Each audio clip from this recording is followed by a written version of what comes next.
Hello guys, welcome ঘরোয়া homemade recipe চ্যানেলিতে। তো দেখো, প্রতিদিনের মতো আমিও চলে এলাম রাতের একটা সবজি নিয়ে, যেটা কিনে রুটি ভাত সবার সাথে খাওয়া যায়।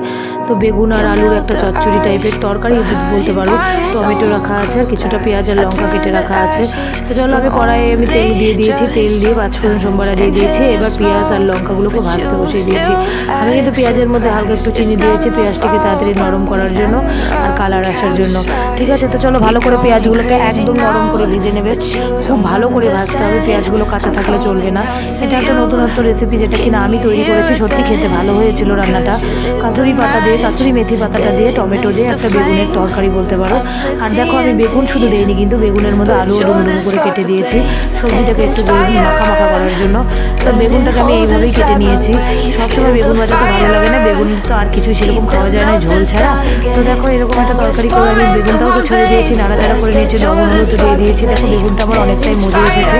তার মধ্যে আমি যে যতটুকু টমেটো কাটা ছিল আমি সবটাই দিয়ে দিয়েছি। একটু টমেটোটা বেশি দেবে, তাহলে টকটা হবে খেতে, খেতেও ভালো লাগবে। একটু টকটক মিষ্টি মিষ্টি হলে পরে ঝালও হবে, অবশ্যই ঝাল হবে। তোমরা ঝালটা পরিমাণ মতন দেবে।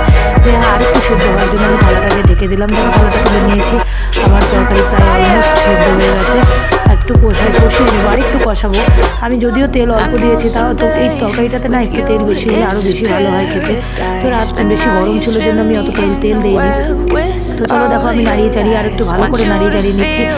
তরকারিটা আরও অনেকটা আমার মজে গেছে, যেটা কিনা একদম গ্রেভি গ্রেভি হয়ে গেছে। এটার মধ্যে কিন্তু কোনো আমি জল ইউজ করবো না। এইভাবে যতটা পারবো আমি নাড়িয়ে চাড়িয়ে তরকারিটাকে রাখবো। তো দেখো, আমার টমেটো সব সেদ্ধ হয়ে গেছে। যে তোমাদেরকে বলেছিলাম কাসুরি মেথি পাতা দেবো, এটা কিন্তু অনেকটাই পরিমাণে লাগে। দেখো, আমি কতটা পরিমাণে দিয়েছি, আমার সবজিটা কতটুকু হয়েছে, আর পাতাটা কতটুকু হয়েছে, কতগুলো দিয়েছি। তো যাই হোক, এই পাতাটার ফ্লেভারেই কিন্তু খেতে ভালো লাগে।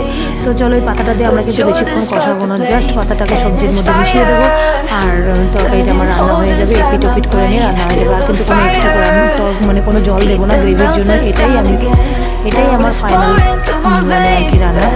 তো চলো, আমার রান্নাটি কি ভালো লাগলে তোমরা একটু প্লিজ লাইক কমেন্ট শেয়ার করে দিও, আর সাবস্ক্রাইব করে দিও আমার চ্যানেলটিকে। এভাবে নতুনত্ব রান্না পেতে হলে আমার চ্যানেলে কমেন্ট করো, আমি অবশ্যই নতুনত্ব রান্না দেবো যতটা পারি। এই রান্নাগুলো আমি কিন্তু বলেছি আগেও আমরা খাই।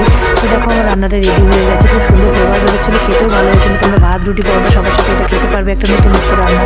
তো চলো, আজকের মতন এটুকুই। তো রান্নাটা ভালো লাগলে প্লিজ সাবস্ক্রাইব করে দিও। Tata, by.